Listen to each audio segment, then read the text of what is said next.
Welcome to Friendly Geordie's podcast presents Shawarma FM.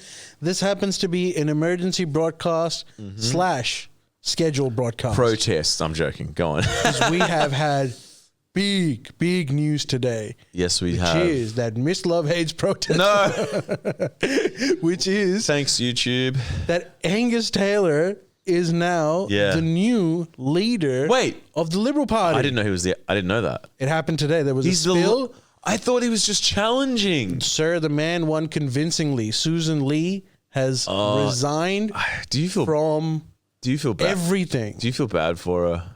Yeah, I do. I feel a little bit her. bad for her. What do you mean everything? She's out of politics even. Yes, sir. Oh, no. Straight to the Israel lobby. No, I'm joking. I'm joking. That'll confuse YouTube commenters. Who is this man? And also, just for the record, keep it for later. Okay. If you're going to whinge, look up the difference between the Northern Beaches and the North Shore. They're different places. Okay. Very important So she's completely out. She's completely out. Angus Taylor is back. I can't believe I didn't know that. I actually didn't know that. I thought it was just that he was challenging. It happened today, this morning. That's crazy. That's huge. Yeah. Okay, massive, so officially the Libs are like, we have to go more hard right? Yes.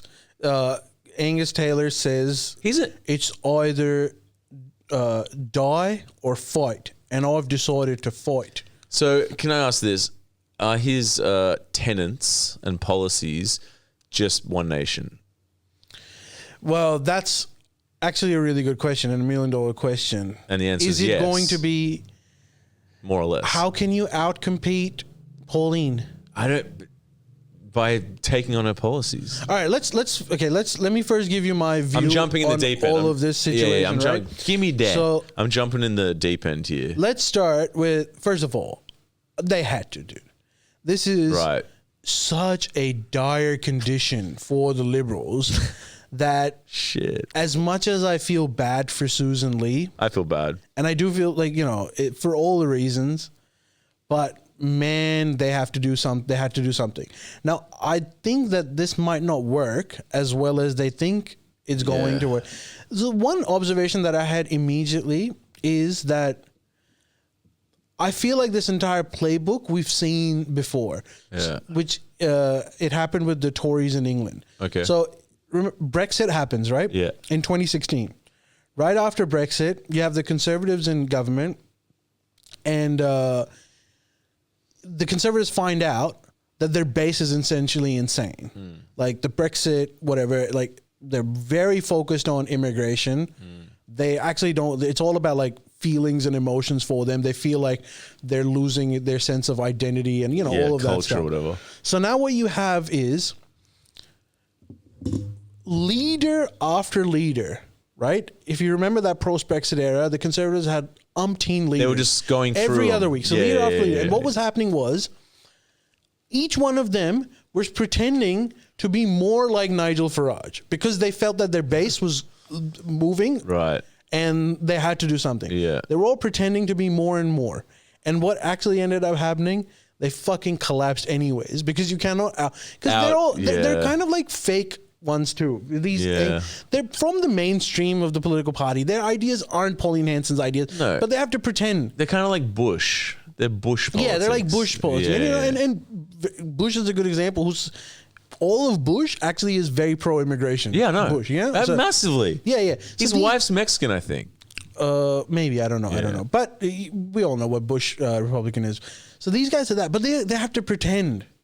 They want to, because they think like their base is moving away, they're going to pretend to be more and more tough on immigration, but not actually do anything about it. This is the thing that's got the Conservatives as well, is that their interests are so aligned with big business that the idea of what Pauline Hanson's voters in One Nation, these guys want for immigration, they'll never do. They'll just pretend that they're doing it. So what that does, it just buys you time. Yes. Right? Yes. But eventually, what happened in England, Labour came in, the jig was up. There was a vacuum. There was a vacuum. It was a vacuum. Labour came in with a huge margin, right? Some 500 seats or whatever, like one of the biggest in their history. Yeah. and the conservatives perished anyways. Reform became big. Yeah. So what I'm saying is like, there's no good outcome for the Libs now. Yeah. You reckon? It's the same thing. Only thing that they can do is buy time. It's the same thing. Yeah. And this is kind of like, well, we don't have a choice. We'll do this. Yeah. We're going to pretend to be more like Pauline Hanson. The other effect that it has is the more they move towards that side, the center, you know, they keep losing. It's like chasing the sun. Yes. You want to get close to it, but the closer you get to it, the more you burn. But could you argue that Labor is the center? Well, Labour has become the de facto centre, at least the current Albanese government of Labour. This is the part where I think I think that this fragmentation of the right is eventually going to happen to the left as well. You reckon? Yeah. So all the forces. So the only thing that will keep Albanese in, actually, potentially in government for the foreseeable future is the threat of one nation, right? So if you can get the boogeyman, it's the same thing, you know, like the Trump or wherever in France, it's Le Pen. If you can get the far right candidate to become the main opposition, which is happening in Australia more and more so, then that is enough for the entire moderate and left to unite against them. Gotcha. Because they're willing, so the extreme, you know, Israel should be saying the most extremes and even the moderates will combine together because they're extremely afraid of the far right.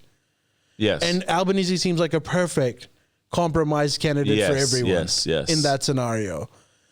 But if Angus Taylor miraculously is able to bring some of his support from One Nation back into the Liberal Party, and Liberal Party is again viewed before the next election could happen as the de facto opposition, I suspect in that environment you will see fragmentation of the left. You're already seeing it with these protests and Palestine stuff. He said the catchword of the week: protest. Yeah, but you know what I mean, right? Like, no. It's sort of foolish to assume that in this really toxic and polarized environment, that somehow all the fragmentation is only going to be on the other side of the politics. I think it's going. It can come, and the only thing that will keep it together is the far right, the boogeyman of far right. Yeah, that makes sense. Because, so what is this phenomenon of each side fragmenting to sort of a more extreme version and then sort of like a more traditional middle ground? Why is that happening?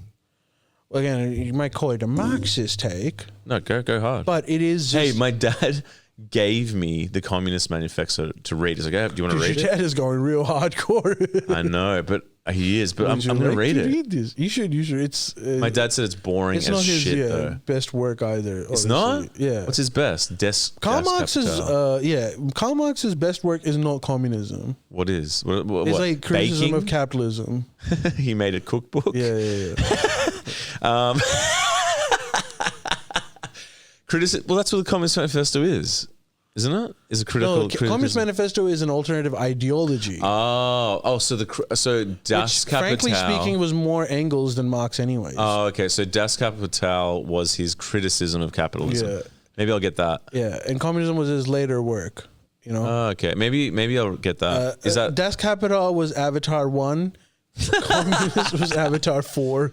The Way of Farts. I don't know, whatever it's called. Yeah, Way of Farts. Yeah. It's funny because it's a Penguin classic, isn't that funny? Penguin classic. Yeah, but yeah. But what I was, because you were asking why is there fragmentation? This is my view. No, give it to me. It's more pronounced in the US, obviously, but it's happening in Australia as well, where the economy is structurally getting more and more unequal. So it's always economics. It's always economics. It always comes down to economics. That's my view. I'm sure there's a lot of people that are going to argue there's like massive cultural reasons for it. And, you know, one can also, but I think the crux of it is the structural inequality increasing. So it's a fair and it's call. not just, and I would argue it's not just a product of its time. I mean, obviously, current economic conditions, everything dictated. But I think it's also like the structural issue of where political power resides and how concentrated that power is. I think it's getting more and more concentrated to the point where... Are you talking about like private, like industry? I'm talking about Is that what you mean? big business. Yeah. So it becomes more consolidated. Big business has completely taken control of politics. Yeah. And has gotten to a point where they're saying, I don't care about changing and making it more equitable because I'm still making a lot of profits. I mean, it's not like a crazy take. It's a factual that is happening, and it obviously would have repercussions. And obviously, it is more pronounced in regional economies. This is what I was we talked about last before, time, right? yeah, Too, right? yeah. And it's also definitely more of it's a thing in the cities as well. But it's just like inequality. Yeah, that is for sure. My take on it. That makes sense. Yeah, protest. No, that makes sense. It's quite worrying. It's interesting. I think on the whole, this probably would work better for the Liberal Party, at least in the short term. Yeah, in the short term, yeah. In the short term, this might because the Susan Lee faction was not going to pull any. Right.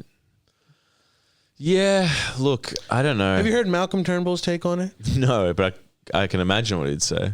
Malcolm Turnbull says that the Liberal Party has basically fallen into Sky News echo chamber, where they feel that their base has moved more and more towards the right, and they're now going to outcompete the Pauline Hanson and One Nation and going to lose at it. And they failed to understand that most of Australians are centrists. And so he's essentially saying like this is a similar to the Trump phenomena where like the base has like become very right wing, but the country hasn't moved that far. Yes, I get you. I tend to disagree with it, man. Like Trump's election sort of proves that, you know. Yeah, dude.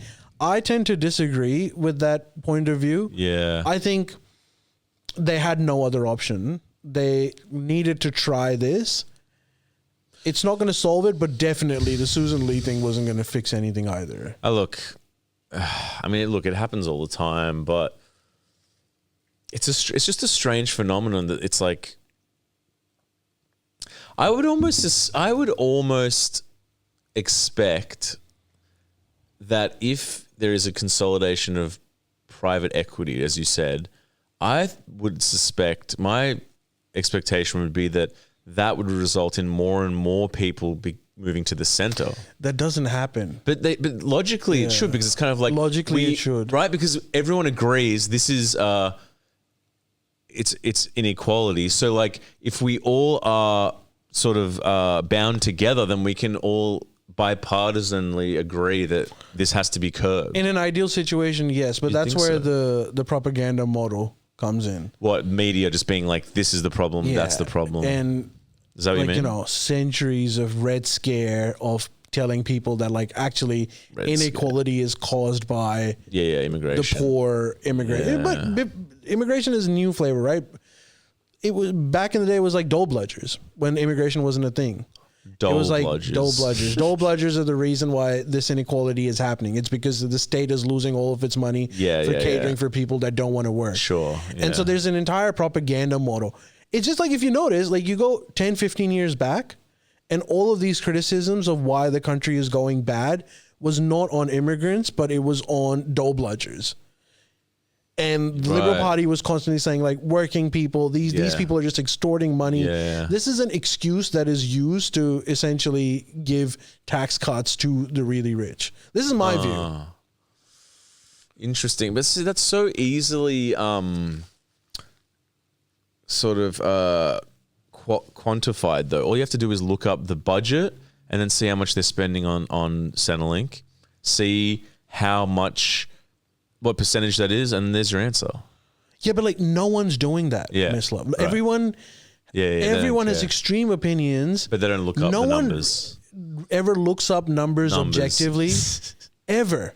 Everyone is just screaming, so it doesn't matter. So the propaganda model really works. That's so true. At the end of the day, whoever has, again, it's concentration of not just capital, but concentration of media through capital as well. Yeah. So the same people have control of the media. So they're only giving out information to you about the reason why you're in this position is because Albanese's ruined the economy. And, you know, there are some like actual really fucking structural issues that are causing this currently as well. You know, rents have gone up insane. Right, you've got about 30 to 35% of the Australian population that is renting. Right. Yeah. The rest of them own houses, so their worries are about interest rates just increasing, but the renters are screwed really badly because over the last post-COVID, essentially, rents have skyrocketed, particularly in these in Sydney and some of the big cities, but even in regional areas. The only place I think that is doing fine is ACT. But aside from ACT, it's skyrocketed. Your wages haven't gone up, so your disposable income is dropping. So the idea of you ever owning a house seems further and further while property prices are going up. And you are now 35 or 32, which is traditionally the time when you're like, well, you now need to get your act together. Where's your house situation looking like? And these guys are like, fuck, not only am I have no hope. And that is a fair that's completely fair. And the result is, and this is the one that like no one talks about, is that not only do they start thinking like, oh, maybe one nation is the way to go, but we talked about this a little bit, and this is going to be a controversial thing. It's not just that if I vote one nation, the economy is going to get better and I'll earn money as well, but it's more like, well, if I'm not doing it, then fuck it for everyone. We'll do like a little self-destruction, a toilet flush. Totally. Yeah. So fuck them. If I suffer, then you suffer as well. It's funny though, because the housing thing is an example, like,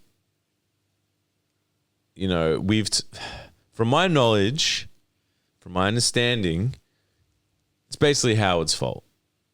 The issue of housing. Yeah, he orchestrated a lot of that. And it's funny because I was talking to... But there's no solution to it. Like Angus Taylor today, this is what I'm saying. Interestingly, Angus Taylor speech, I was listening to it on my way here. He's in. He's talking about how he wants to put the home ownership at the center of the Australian dream. I mean, there was a lot of other stuff, but just this one point. I like the idea. Obviously, who wouldn't like the idea? But the way you go about this is, again, make property really, really expensive. So Albanese is trying to do exactly the same thing. He's trying to make it easier for new like, you know, younger people to get into it through these he did the incentive schemes. The 5%. But it increases the property prices. I don't know. Yeah, there's no solution. But what I was going to say was No, the solution exists. What's the solution? Just negative gearing. Oh, get rid of that. Capital gains taxes. These are actual solutions. But this is what I'm trying to argue. That his centerpiece of his new vision for Australia is that housing is... More negative gearing, basically. The housing is the most important aspect of it. Yeah. But a solution to that would be... up the price. Protect negative gearing and these taxes further for the property class. So it's no solution. And then what's going to happen? The same people that were supporting him would be like, fucking get someone else. And you get like this thing. Cyclical. This is the same thing that the Conservatives in the in UK fell into. Really? And immigration is going to be exactly the same. Not just housing. They're going to pretend that they're doing so much about immigration and not going to do anything about immigration. Well, it's funny because I was talking to one of my blue collar colleagues about housing, and I was like, Howard cooked housing, and he was like, no, he didn't, and then gave some, I can't remember what he was saying, but he was talking about how he made it so that more people could get into housing, and it was like basically he created opportunities for housing. But that also drove up the prices. But then I was also like, well, housing is screwed. And he was like, and I was like, well, why do you think that is? And he was just like, immigration. Yeah, again, it's not accurate. It's not accurate. But it's obviously it's not accurate, but it's sure it doesn't such help. an easy answer. Like, if you believe that immigration is the reason why housing is expensive, you've solved it. Yeah. And it's unreasonable that no one is doing anything about it. Yeah. Now, you could argue like, okay, yes, immigration does have a role to play in this. It drives up the demand, but immigration is not the sole reason for the demand. And we know that post-COVID particularly, that even when the immigration demand goes down, house prices don't go up. In fact, not only that, if you remember this was a talking point, I would argue 10 years ago. The talking point was that the reason, maybe 5 years ago, pre-COVID, the talking point was that the reason why Australian property is expensive is because foreign owners, Chinese in particular, are buying up Australian properties. Do you remember that? Yeah. There was truth to that though, right? Yeah, there was truth to that. Yeah. But no. I mean, there was truth in the sense that, yes, Chinese investors were buying Australian property, but the idea that that's the reason why. So they legislated a lot of things to make sure that restricting, yes. And what did that do? Did that fix property prices? I have no idea. It did not. Nothing. Because that is not the reason. So it didn't do anything. Post-COVID, immigration went to like zero for like almost 2 to 3 years. Did that? But that's not ownership. Immigration isn't. No. The idea is that immigrants are coming in and they're driving up demand for it. Yeah, so I understand. But there was also an issue of foreign ownership without non-citizens could buy homes. That's what I'm saying. And they made it really hard for non-citizens, which they were doing it before because it was a way to make money, you just get like foreign capital. And so they made it difficult because obviously this was a bipartisan consensus. We're like, okay, we both agree that this is kind of fucked up. Where like our housing prices are obviously it's such an easy answer. I know. The reason why it's expensive because Chinese cunts, they're buying up all our stuff. It's an easy answer, yeah. And so like whether you were liberal or labor, you're like, well, that's fucked. Can we stop doing that? And they stopped doing it. I mean, or reduced it greatly to the point where like the incentives just don't make sense. Didn't do anything. Anything? I don't think it did anything. Right. I'm willing to like argue that it did absolutely nothing. If it did do anything, it was such a small margin. Yes. Yeah, exactly. Well, insignificant difference. I mean, and proof's in the pudding. Like the property prices have gone down post that or not? No. Yeah. And immigration is going to be the same thing. Yeah. It will. You know what it is? If you have an emotional connection to an issue, then you're less likely to be convinced by the numbers. Like the example of the Centrelink thing that you said, where like back in the day it was dole bludgers. Like I think the reason why I was like, we'll just look at the numbers is because I have no emotional kind of like weight on that at all. It doesn't. What do I think about Centrelink? I think it's like a good thing that it should exist. I think it's important. So maybe I'm a little bit pro it, but like, but that's because you didn't grow up in the Thatcherism and Reagan era. Sure, so again, but I can look at it objectively because I'm like, I don't feel passionate about it because you haven't been. So it's not the cultural zeitgeist during the deregulation days when Reagan was in power, the zeitgeist. Right? What they were doing was reducing the welfare state, right? They were reducing the welfare state, again, because they wanted to give more and more power and more autonomy to corporations and big business. Yeah. But the way they did it was they built a narrative. The narrative was that all of these public benefits that we were giving out, which, by the way, before the Reagan and Thatcherism years were really popular, whether you're Democrat or right, because they were seen as the grace of a state, that this proves that we are a great nation, that we're looking after our people. And so there wasn't any resentment to it, right? But then they wanted to reduce taxes for corporations in big numbers because corporations were claiming at the time that we're being uncompetitive. That was they built an entire narrative that was the whole around movement. that. It's actually the reason why, I mean, it was middle class is suffering is because these dole bludgers are taking money. It was a whole, but that era, that was like a pretty radical economic, agenda, like Thatcher and what's his name, Reagan. That it was this crazy radical idea of like, let's just slash public spending and just give complete free rein to business and see what happens. And I would say that it was like, it's like the same thing we've talked about. We know what happened. Short-term gains, long-term fucked. Exactly, and we know what happened. We're living in it. Yeah. And so clearly that was not the right way to go. I agree. But and so we're now moving in a newer era. But it kind of in the same, right? It's just like more of the same. Always, because the people that actually have all the... Yeah, it's money and power, and like you But said, they also like the system. yeah, they of like how it course, is running. Of course, it helps. Yeah, I mean, I always say this, but like, and it's not. It doesn't seem like a radical idea to try to, you look at. I'm sure there's arguments against it, but if you look at the peak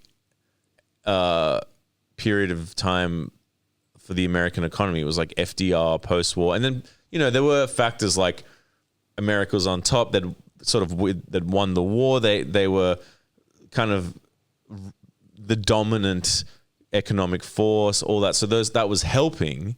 Yeah, but there were two things that happened. Yeah. Before the FDR, which puts you into why they were in a dominant position. Number one, the defeat of fascism, right? Yeah. So a lot of these like steam that we're getting in today's society, like, neo-Nazis saying like, there's a better way. Germany should have taken over. They're saying that because they assume that, going through that will bring glory to the country or whatever it might be. Right. But right after World War II, it was abundantly clear to everyone that was a bad idea. Yeah. Like this entire fascism thing and yeah. like it led to millions of people dying. So there was complete consensus amongst even the fascists were like, okay, look, we kind of fucked up here. Right? And so that was gone. So there's no opposing force such as today where there's a polling is like, well, fucking immigrant. That was gone because they had already done that. Yeah. The last 15, 20 years was just that, and it went way too extreme towards the end. Yeah. So that was gone. The second thing was that post 45 was again the precursor was the Depression. So this big, extreme, money-hungry capitalist again had completely lost out. Yeah. Right? So now FDR level was playing field in such a unique position that the media propaganda, none of it was working. Yes. Because everything had been completely obvious that this has failed. Yes. And so he had a good run. Right now we don't have that. Exactly. So right now there's competing ideologies. Yeah. And and the one precedent that we have for like, the fascists is like, remember what happened in World War II and like it wasn't good, and they're like, actually the history was kind of wrong and it was fine. Yeah. I mean, maybe it's like an overly simplistic perspective and it can't even be done, but it doesn't seem like such a radical idea to be like, let's at least try to emulate some of the policies that he was able to install in that period that created so much, rose the middle class, all that kind of stuff. It's like, that seems like that's not talked about that much unless maybe you talk about Bernie. And there's like obviously was a huge campaign against him, but like it just doesn't seem that extreme to me to be like, all the things like social, like Medicare, like decent wages, social safety nets, grow the middle class, everyone can grow together, all that kind of stuff doesn't seem to be talked about as much. I suppose, traditionally that's been more labor because it's just, so that's, and the labor is in now. So that's still, it's just the rhetoric. No one, it's like, that's never that's never the main argument. Do you know what I mean? That's never something that's like, what about growing the middle class? No one even talks about that. It's just these sort of like, it's like, it's kind of, what they talk about is the symptoms of the problem, right? But again, it's so good. This is why like history on one hand, it gives you like, to be pretentious, the burden of knowledge, which is that you recognize how things can go bad because they have gone in the past, but also gives you this weird comfort and gives you this catharsis. So for example, this is what you're talking about is absolutely true. And if I was like, but I know that this is the period between the 1920s and reckon? the 1940s. Do you think that's what's happening now? Because what happened in that period as well is that there was just so many different ideas that even if there were good ideas, it would get drowned by. And this was a period which I think, unfortunately, we're going through. Really? Is the period of anarchy and animosity. Yes. And unfortunately, the reason why those viewpoints that you're saying should come out and not coming out is because everyone has their own different viewpoints. Yeah. And so the only way that, honestly, this can be leveled out is if the protests. bad ideologies fail, and you can demonstratively see that this failed, which is horrible. I mean, because there's also another tendency for us to believe that like, World War II, You know, Italy was fascist, Germany was fascist, Yeah. England was democratic, US was democratic, France was democratic. I don't know, people don't know because they got taken over. The fact of the matter is all of these countries were fascist and all of these countries were democratic and all of these countries were communist. Yeah. There was a constant struggle of ideas in these countries. Right. The fact that Germany became fascist instead of communist, I would say is a historical quirk. It could have easily gone communist as well. Right. Yeah. In fact, a lot of fascism came as a Well, they were reaction called to National communism. Socialists. Yeah. So what you can see is like there's million ideas, you know, Yes. coming at the same time in a society. But it's the same and ideas. It's tearing, These are just rehashed. Same thing. same thing. I mean, different Trump, wrongs. you know, like everyone knows my initial opinions on him way back when, but like it would be hard to argue now that he's not acting in a fascist way. It's just hard to argue against that. It's like he's like renaming libraries after himself and the JFK Center, and he's like, you got this military wing, and it's I mean, When it's we the look same back thing. at this era, we're not going to look at it as like, oh, Trump was a fascist. We'll look at it as like, oh, America fell during this phase. Australia managed to hold on. Britain actually went through one of the most dire periods, but somehow maybe they fall, you know. Yeah, but yeah. we'll be looking at it more objectively rather than Yeah. like, oh, what did Trump cause? Yeah, yeah. But like, how did different players in this environment react and what happened? Because that will have Yeah. consequences for the future world. Yes. So it's too cluttered right now. There's a million ideas, and frankly speaking, I think no matter who you are, it's not just one nation supporters. I mean, generally, most of us have lost the capacity to be able to judge ideas right now. What do you mean? We're too online. Yeah. We're getting exposure to all sorts of ideas. We're too driven, and I made this point so many times before. We're too driven by emotions. Yeah. In this turbocharged environment, Yeah. it's all about emotions, Yeah. honor, Yeah. and Yeah. this is a shit show, and you It try to is. like keep it all together. For those people that realize what's happening, you try to keep it together and be like, Yeah. let's not hate each other. Yeah. But you know, It's just it'll have to settle on its own. it's probably to look at it in a sort of like not a Zen way, but like it's kind of just like the life. It's like the ebb and flow of it's the life cycle. It's kind of just being a human. Unfortunately, it's like it goes through ebbs and flows and different. You know, there was I guess in the 90s, or at least it seemed like there was a period of like reasonable stability and kind of. It was I don't know. It was still like riding the wave of, I swear, if whatever you want to call it, free market capitalism or whatnot. That it seemed to be. It was still all the ships. Well, I mean, obviously not globally. There was still always people getting fucked, but like in the West, at least, all the ships were rising together. It seemed that way. Higher wages, and also like there wasn't issues of like AI and automation and a massively globalized network now where like, you know, you can export your labor to like India or China, or, you know, it's gotten so intense now. It's like intense capitalism, but then it was still like fun capitalism. It was like, you know what I mean? Like There's been periods of intensity and non-intensity, even with global integration of the economy, even before. Like before Silk World Road. War I, people assumed that because integration had rapidly increased. From like the steam train. No. Well, not just innovation, Yeah. but also integration between different. So trade yeah, between yeah. countries had rapidly increased Right. before World War I. Yeah. And World War I and the consequences of World War I then led us into a period of, again, tariffs and economic nationalism. This was the period of fascism. Yeah. And the only reason why this happened was because there was an assumption in the 30s that the period of integration had failed badly. And you know what they believed?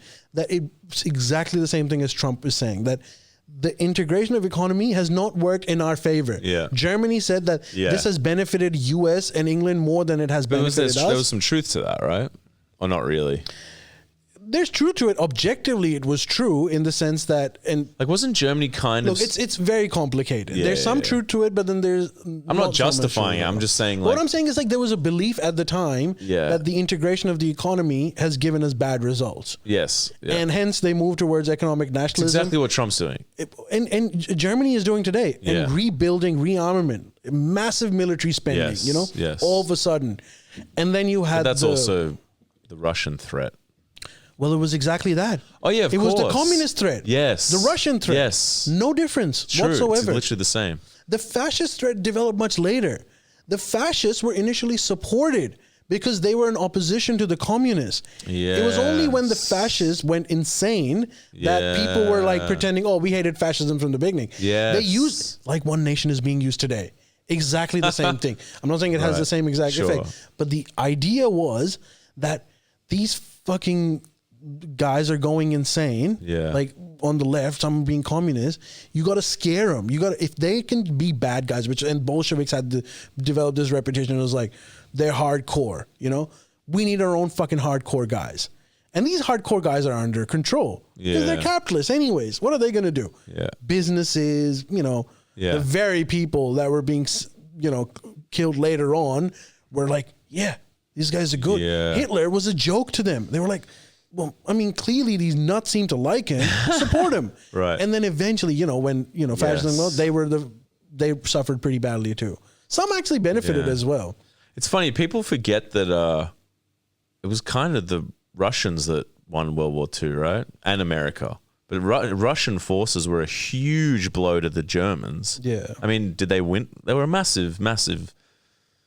Well, the Russians, It was kind of like the enemy, whatever, enemy, the enemy is my friend or whatever, is where it's just like America was probably very thankful for Russia. for a very, well, they were never thankful for Russia. They always looked at Russia as a competition, even when they were fully with Right. each other during the Second World War.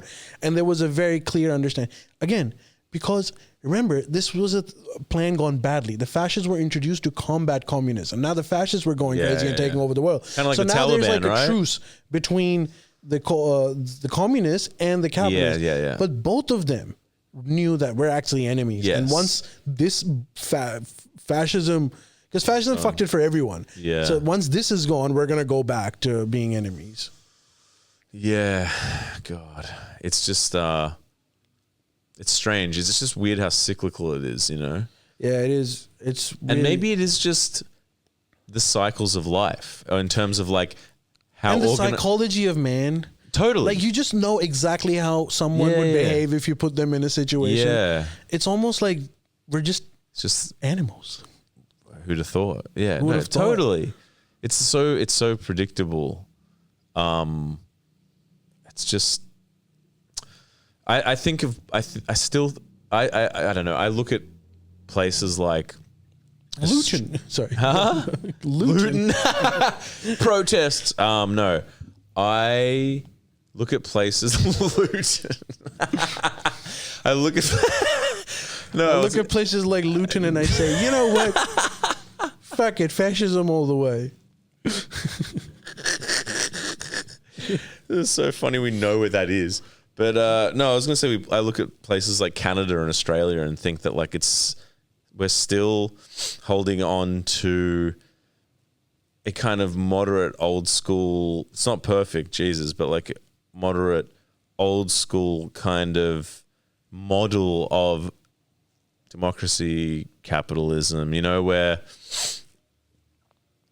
like sort of. I still think of them as upholding that idea, the French ideals of the French Revolution, like liberty, fraternity, whatever the third one is. You know, like America's not doing that. You know, and a lot of Europe too, obviously. You know, I remember reading this, and I swear, I wish I knew the answer to who the author of this was, but I remember reading this in a book, and I still think about it. The author was arguing in that book that when a democracy fights a war with an authoritarian system, the democracy almost always wins because the people's morale stays strong even in extreme adversity. Right, really? However, he says, once the war is over, almost in every instance, the democracy ceases to be a democracy and becomes authoritarian themselves. because the anarchy that's caused by the war actually kills it. So the democracy is actually what saved them, and they won the war because their people were happier. They felt more nationalistic about their government. They felt that they were more represented by their government, and this usually matters when the chips are down. Yeah. So if you can have like a really authoritarian nationalist country, on the surface they can seem like really fucking go, but once shit hits the fan, their morale goes down. Whereas like if you are from a when I say democratic, I mean where the people are satisfied, they believe in the system, and they feel that their voices are also being represented, they're more readily willing to die. Yeah. For you know. God. But the effect of that is that the democracy, I almost feel the Cold War, America won, but then became. But that's so crazy. Yeah. What the hell is that? That's just doesn't make.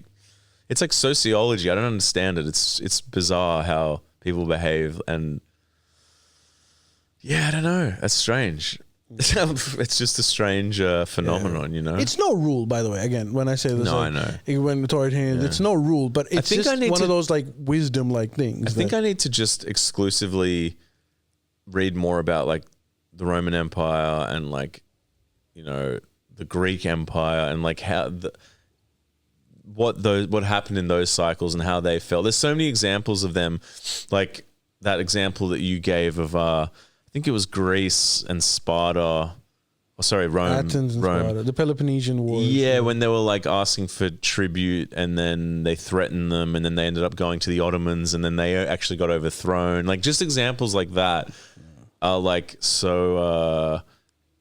You can just see imprints of that today, and it's kind of probably way more of a profound thing to look at history rather than, you know, let's watch the debate over destiny now. Let's see what destiny has to think. It's like, fuck, that's a waste of time, you know? That's a real waste. It's probably damaging more than anything. It's addictive, almost. It is, but it's like damaging because, like, I think that as a society too, we've completely devalued the opinions of the professional and the academic.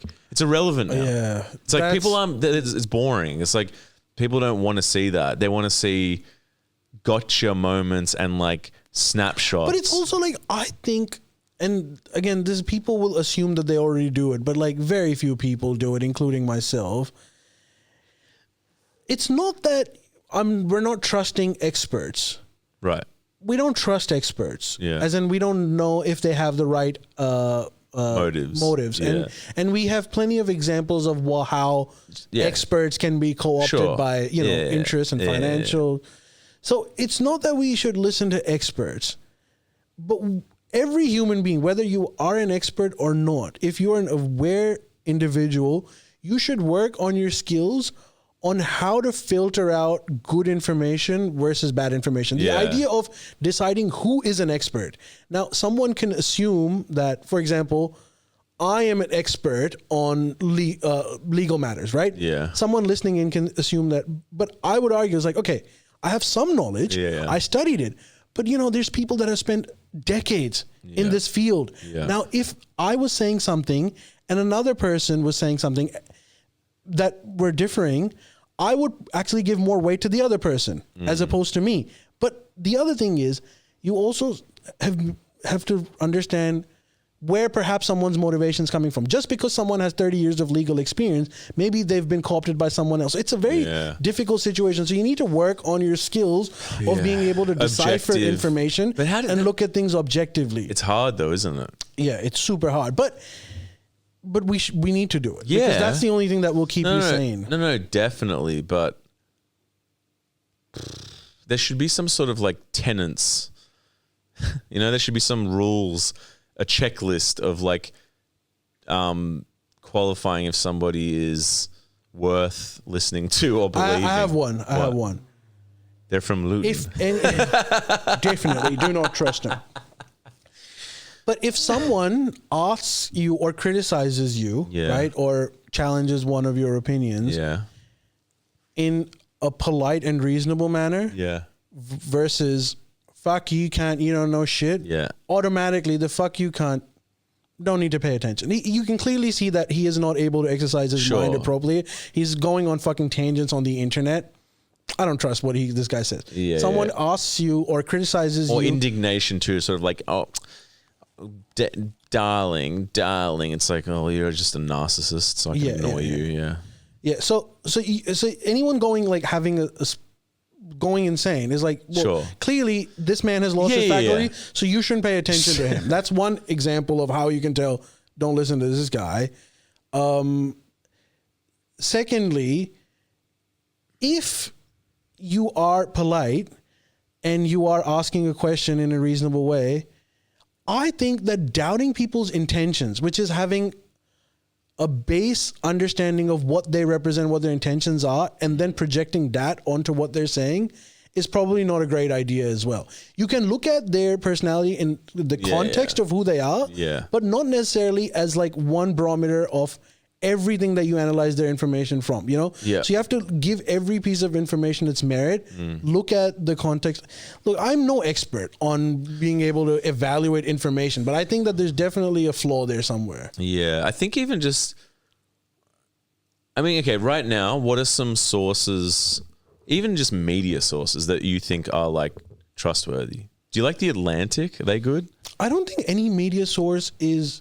Okay, some media sources are definitely more trustworthy than other media sources, but every media source is going to come with some kind of a bias and tinge. But that doesn't mean everything that they're saying is inaccurate. Yes. What I'm saying is, like, don't treat anything like AI, as in it has all the answers. Yes. The answers are within you, but you can treat everyone as for the sources of information.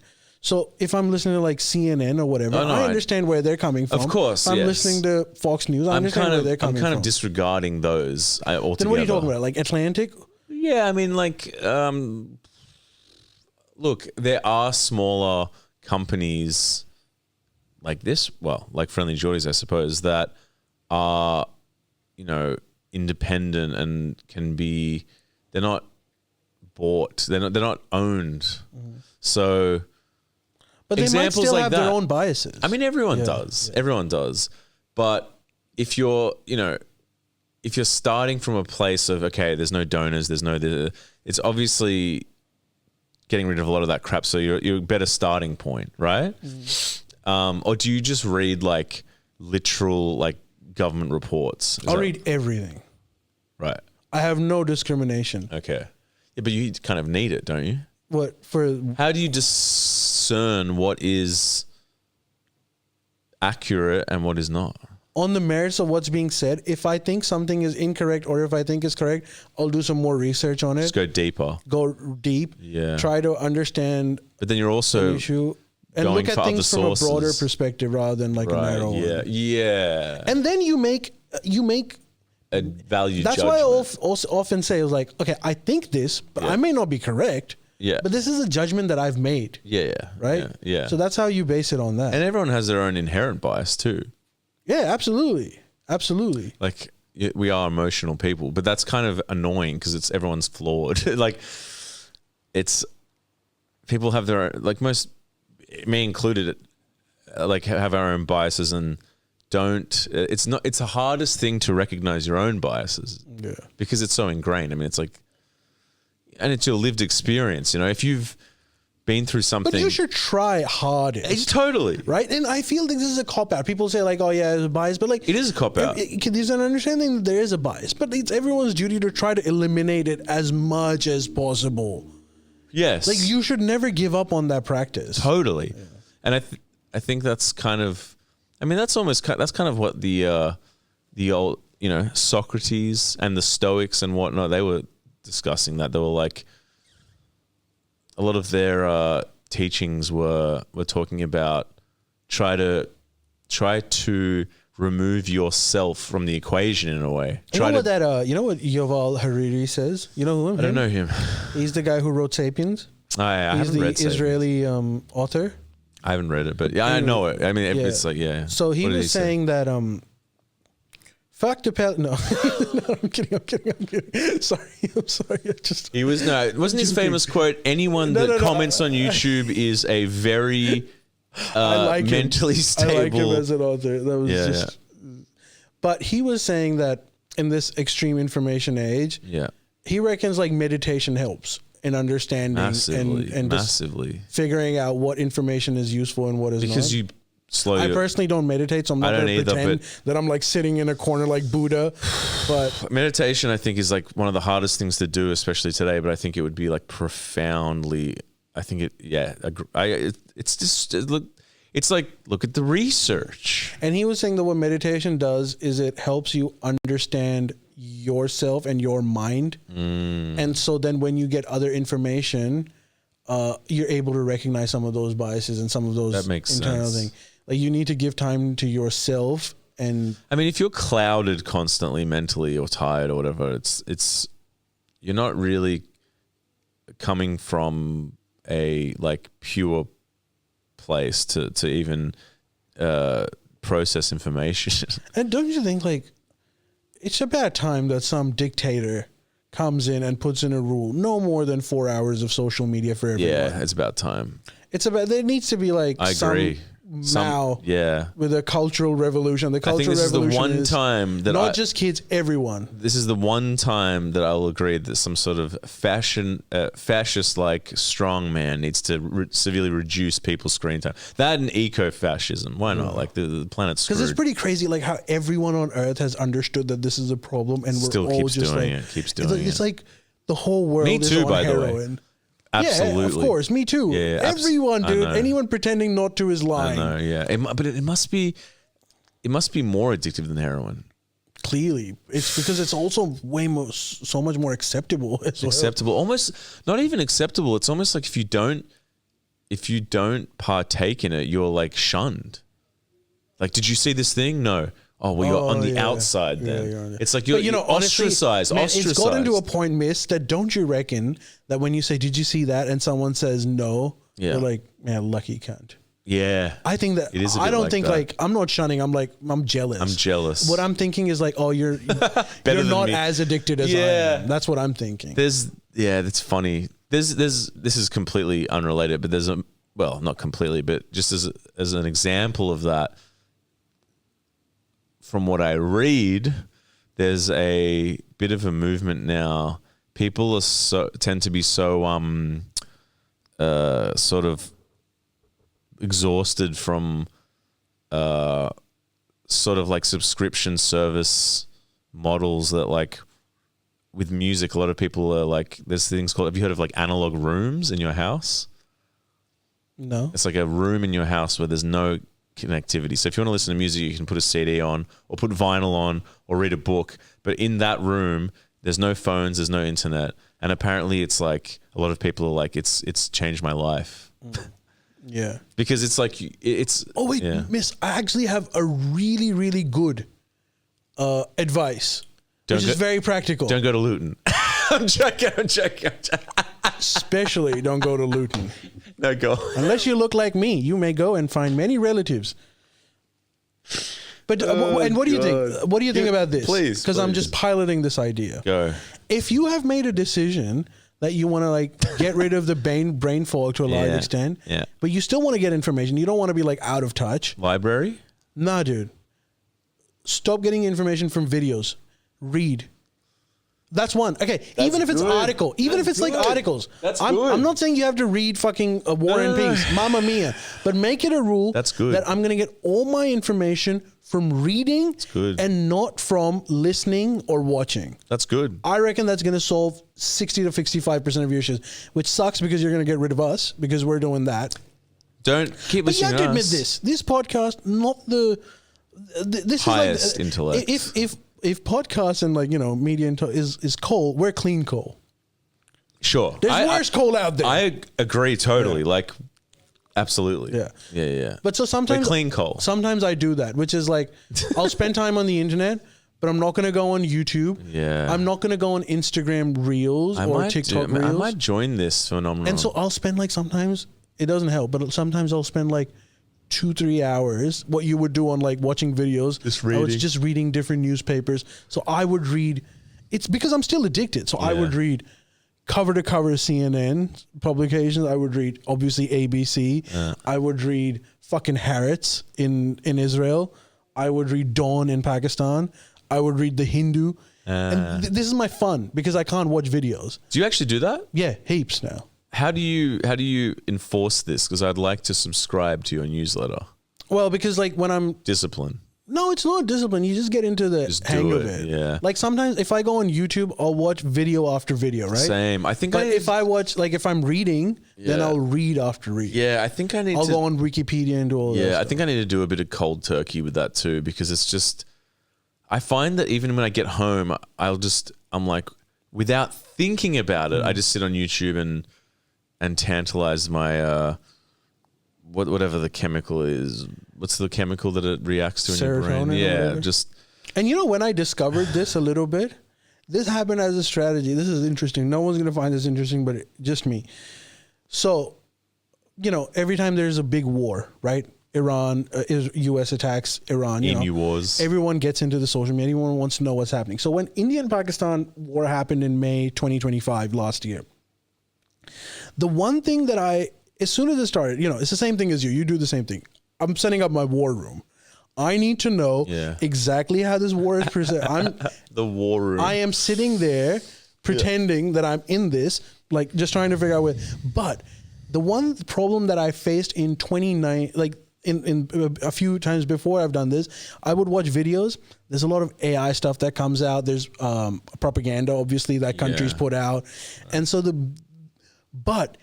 way to avoid a lot of that, not all of that, but a lot of that is to make sure you don't watch any videos. Yeah, it's smart. No information from it's videos. Smart. Just basing it on printed articles, people that are saying, even if I wanted to see live updates, I'll go to a news source that is giving you live updates as opposed to someone sitting over there. Smart. And I realized by the end of the 3-4 wars that I was on board with, like, I understood exactly what was happening. I understood where Pakistan was coming from, where India's coming from, where this war is going. I called the ceasefire about 7 to 8 hours before the ceasefire was called. Damn. I told my brother it's done. But anyways, because I sick. wasn't, You weren't just. and I think part of it was that I just wasn't watching any videos. I think that's a really smart hack. It's simple. It's And doable. quick. Yeah. Yeah. Because like yesterday, I had this moment where I was watching. It's shameful. But I was watching Alex Jones and on Tucker Carlson. Oh, bro, I got to talk to you about Alex Jones. We need to talk about Alex Jones, but you start. Well, all I was going to say was, I was watching them talk, and I had this moment where I just was thinking, I was like, this just feels wrong. Like, I was like, I'm not learning anything. They're talking about fiction, straight up. They're talking about like Satanism and So Alex Jones and Tucker Carlson. Tucker, yeah. And I was just like,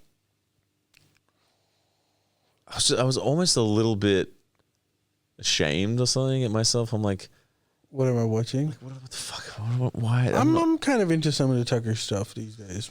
I don't think that they're like the worst people. It's just, I don't know. It's just this moment where I was like, this doesn't feel right. What am I doing? Dude, you know what? So I was just sitting and I was like, what the fuck is Alex Jones up to? Because you don't see Alex Jones that often. No. So I went online barred and I from everything. typed Alex Jones or whatever. And the first video that came up, it was a short clip. I saw it. What's he doing? This is what he does. I don't know. No context. He's like, so this part everybody knows because it's not even a conspiracy theory anymore. And unfortunately, Erica Kirk is pregnant. It has been confirmed that she is pregnant, but she was pregnant actually before Charlie was shot.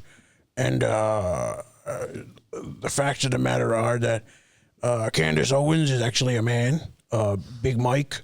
And Candace is, and Erica is pregnant with Candace's child. I don't like to say this, but this is where the elite has gotten. And I was like, fuck, Alex, what the hell is going on? So he reckons that Candace is the father of Erica's unborn child, that she's pregnant. And in fact, sorry, I missed the main bit. I missed the most important bit. And in fact, like a lot of the problem with Erica and Candace is actually that Charlie found out about their relationship, and Charlie knew that this was happening, and there was a bit of colluding, and we can't be sure if Charlie was taken out by this conspiracy or not. Dude, you know what happened to him, right? From what I've heard, yeah. I think he talked about it on the Joe Rogan podcast a while ago. I think he got dropped on his head in high school because he was bullied. Some guy, like, literally wrestling speared him on his head and he had a concussion. And he said that, like, he said this himself. He said, once I came out of that, he said I became way more, like, hyper paranoid and politically charged.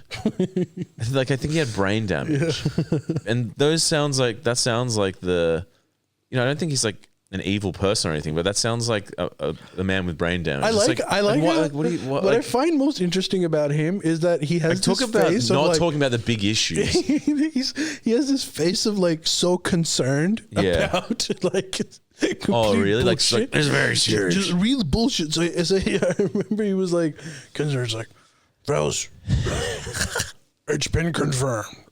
Trump is no longer in control. His health is deteriorating. He's practically dead now, and he's no longer in control, and they've taken over. Who's they? The Republicans? No, just whoever. Someone. The globalists or whatever. The globalists have taken over. So he's compromised, is he? And so he's really concerned that Trump is now an android and the globalists are controlling him from behind. And you can see the stress on his face. And it's funny because you're like, bruh, there's so many concerns. That one you don't need to. That's the main concern. Like, Trump himself is plenty difficult that you don't need, like, a hidden power behind him. It's like, I'm starting to see it from the big picture now, which is just like you said, zooming out and saying, okay, just a simple question like this. Is this, on face value, an empire in decline? Yes. And it's kind of like, and other examples, is this, what's the situation in England? Just zooming out and, like you said, I think he's got bigger fish to fry. Yeah. Like, it's a strange. I think it takes time, at least for me, to analyze something in context and, like, big contextual space. And you look at him and you look at, like, what the media sphere is in America now. It's like, dude, there's no cohesion. There's reasons for it, probably justified, but everything's going to shit. Decorum's out the window. It's not good. And it's like the last thing, probably the dumbest thing to do is to zoom in and go, does Candace Owens have a penis? Let's really examine this. Which is really funny because Candace Owens makes every woman on earth have a penis. Because her thing is, like Macron's. Have you heard that conspiracy that she's on? No. That one gets the most I don't watch traction. So she claims that Macron is gay or something. First of all, that Macron's wife is a man. Okay. She thinks everyone's a man, which is funny. Why this is hilarious that Alex don't think she's a man. She thinks everyone's a man. For fuck's sake! And she also believes that Macron was actually groomed by his wife. And actually, there is some truth to it in a sense. Okay. The official story is she's older than him. She's much older, but she also met him when he was like a child. Right. And the official story is that at the time they didn't have anything. Much later on, they started dating each other. But Candace's entire thing is like, no, Macron has been groomed by this man. But again, let's say that's true, right? What the hell does that have to do with anything? Well, who cares? Because she also thinks like she's evil, the wife, and so she's making him. She's controlling him. Yeah, but these ideas again, good and evil, like there's such a broad, vague description. What is evil? What's evil? What's good?